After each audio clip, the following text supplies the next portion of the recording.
Good morning. Greet in Jesus name. ഈ മരിച്ചതിന് ശേഷം കുർബാന നടത്താതെ അല്ലെങ്കിൽ പ്രാർത്ഥിക്കാതെയും മരിച്ചവർക്ക് വേണ്ടി പ്രാർത്ഥിക്കാതെ അതിന് മുമ്പ് ചെയ്യണം.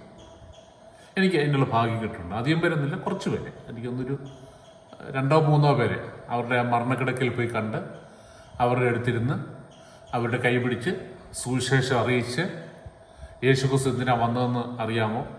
ഞാൻ ഒരിക്കലും ഒരാൾക്ക് വേണ്ടിയിട്ട് പ്രായമായ ഒരു മരണക്കിടക്ക് കിടക്കുന്ന ഒരാളോട് ഞാനിങ്ങനെ പോയി ചോദിച്ചു, യേശുക്രിസ്തു എന്തിനാണ് വന്നതെന്ന് അറിയാമെന്ന് ചോദിച്ചു. അപ്പോൾ അദ്ദേഹം ഇവിടെയൊക്കെ കാണാൻ വന്ന ഭൂമിയെ കാണാം. ഞാൻ ചോദിച്ചു വിസിറ്റ് വിസായി വന്നതാണ്. അത്രയും ബോധ്യമുള്ളൂ. പക്ഷെ ഞാൻ കർത്താവിൻ്റെ കൃപയാൽ എന്താ അതിനാ വന്നതെന്നും എന്താ യേശുക്രിസ്തു നമുക്ക് വേണ്ടി ചെയ്തതെന്നും ഒക്കെ ഒരു ബോധ്യം കൊടുത്തതിന് ശേഷം ഞാൻ ചോദിച്ചു, ഇത് വിശ്വസിക്കുന്നുണ്ടോ എന്ന് ചോദിച്ചു.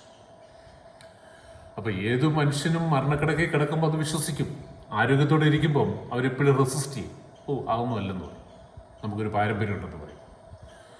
അപ്പം അങ്ങനെ അവസാന നിമിഷം അങ്ങനെ ആ വിശ്വസിക്കുന്നുണ്ടെങ്കിൽ എന്താ പറയുക, രക്ഷയുടെ ആ ഒരു പ്രാർത്ഥനയുണ്ട്, അത് പ്രാർത്ഥിപ്പിക്കും. അല്ലെങ്കിൽ അവരോട് പറയാൻ പറയും, ഞാൻ വിശ്വസിക്കുന്നു, യേശുക്രിസ്തുവിൻ്റെ പാവങ്ങൾക്ക് വേണ്ടി മരിച്ചു എന്ന് ഞാൻ വിശ്വസിക്കുന്നു. അതവർ ഹൃദയപൂർവ്വം പറയുന്നെങ്കിൽ അവർക്ക് നിത്യജീവൻ കിട്ടും. അതിനുശേഷം അവരത് വിശ്വസിക്കാതെ അക്സെപ്റ്റ് ചെയ്യാതെ മരിച്ചതിന് ശേഷം നമ്മളിനി മുഴുവൻ പേരും കൂടെ, ലോകത്തുള്ള മുഴുവൻ വിശുദ്ധരായ ആൾക്കാരും കൂടെ നിന്നുകൊണ്ട് പ്രാർത്ഥിച്ചാലും അത് ഡെഡ് വർക്കാണ്. അത് ഇനിയൊന്ന് തിരിച്ചറിയുന്നത്. മരിച്ചവർക്ക് വേണ്ടി പ്രാർത്ഥിക്കാൻ ബൈബിൾ പറയുന്നില്ല, ആരും മധ്യസ്ഥം വഹിക്കത്തില്ല.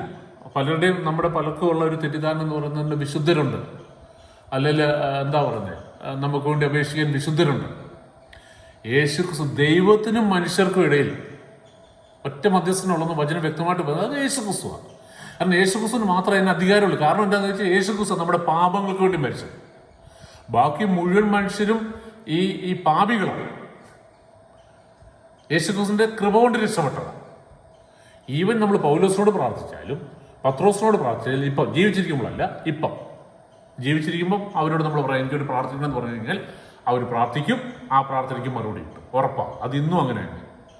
അതേസമയം അവരിന്ന് മരിച്ചു, ഞാനിപ്പോൾ ഇങ്ങനെ പറഞ്ഞിരിക്കുക, പൗലോസ് കർത്താവിൻ്റെ കൂടെ ഉണ്ടല്ലോ, അല്ലെങ്കിൽ ശ്രേഷ്ഠനായൊരു സ്ഥാനമുണ്ടല്ലോ, എനിക്ക് വേണ്ടി അപേക്ഷിക്കണം എന്ന് പറഞ്ഞു കഴിഞ്ഞാൽ പൗലോസിൻ്റെ ഭാഗത്തുനിന്ന് ഒരു റെസ്പോൺസും ഉണ്ടാകത്തില്ല. കാരണം പൗലോസിന് അങ്ങനെ ഞാൻ പ്രാർത്ഥിച്ചോളാം എന്ന് പറഞ്ഞു കഴിഞ്ഞാൽ യേശുക്രിസ്തുവിനെ കുറച്ച് കാണുകയാണ്. അപ്പോൾ യേശുക്രിസ്തു പൗലോസിനെ നോക്കും, നീയാണോ അവന് വേണ്ടി മരിച്ചത്, ഞാനാണോ മരിച്ചത്? എൻ്റെ രക്തമാണോ എൻ്റെ പാവങ്ങൾ പോകും മോഹിച്ചത്, അതോ നിന്റെ രക്തമാണോ മോഹിച്ചത്? എന്ന് പറഞ്ഞാൽ തലയിരിക്കുമ്പോൾ വാലാടല്ലേ എന്നുള്ള ഒരു തോട്ടം തിരിച്ചറിയണം. എന്തുകൊണ്ടാണ് നമ്മൾ കർത്താവുമായിട്ട് വ്യക്തിപരമായ ബന്ധത്തിൽ വരാത്തത്? ഞാൻ കഴിഞ്ഞ ദിവസം ഒരു ബുക്ക് വായിച്ചപ്പോൾ അതിനകത്ത് ദേവാസം പറഞ്ഞിരിക്കുക, ഈ പിശാചിൻ്റെ മുഴുവൻ അധികാരവും യേശുക്രിസ്തു നശിപ്പിച്ചു, എന്നിട്ട് നമുക്ക് അധികാരം തന്നിരിക്കുക. അപ്പോൾ ബൈബിൾ വായിക്കുന്ന ഏത് മനുഷ്യനും ഇത് തിരിച്ചറിയും. ഈ ലോകത്തിൽ എങ്ങനെ ജയകരമായിട്ട് ജീവിക്കേണ്ടതെന്നും പിശാചിന് ഇന്നൊരു അധികാരവുമില്ല, നമ്മുടെ മേൽ അവനൊരു അധികാരവുമില്ല എന്ന് ബൈബിൾ വായിക്കുന്ന ഏത് മനുഷ്യനും വെളിപ്പെട്ട് കിട്ടും.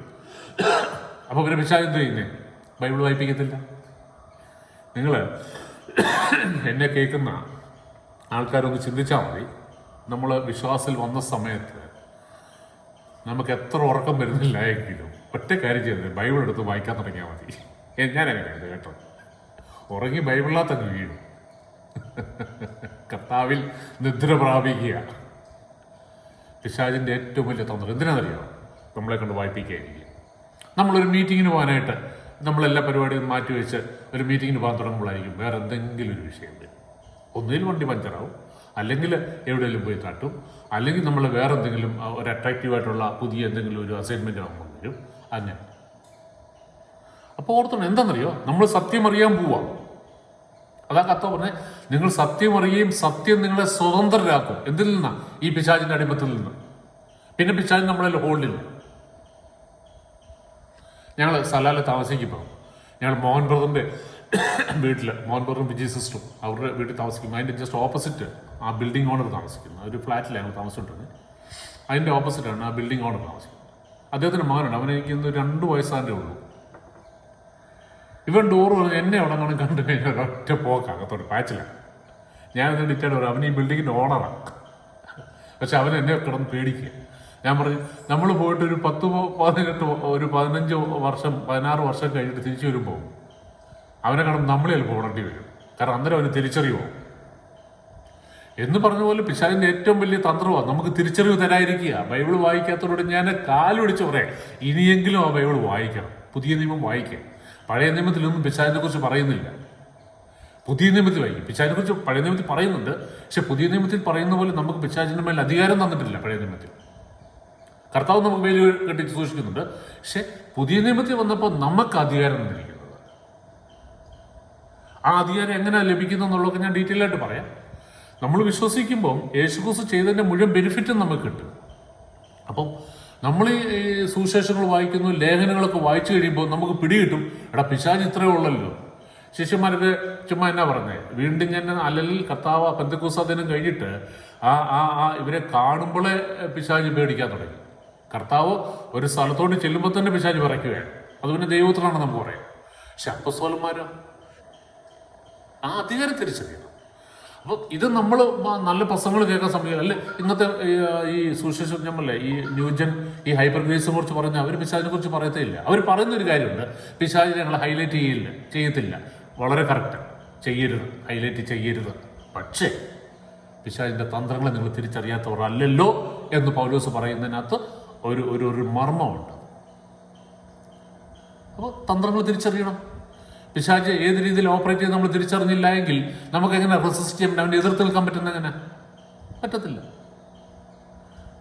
അപ്പോൾ പിശാച് ഏത് രീതിയിലാണ്, ഒന്നാമത്തെ കാര്യം നമ്മുടെ ഈ അന്ധത മാറ്റം.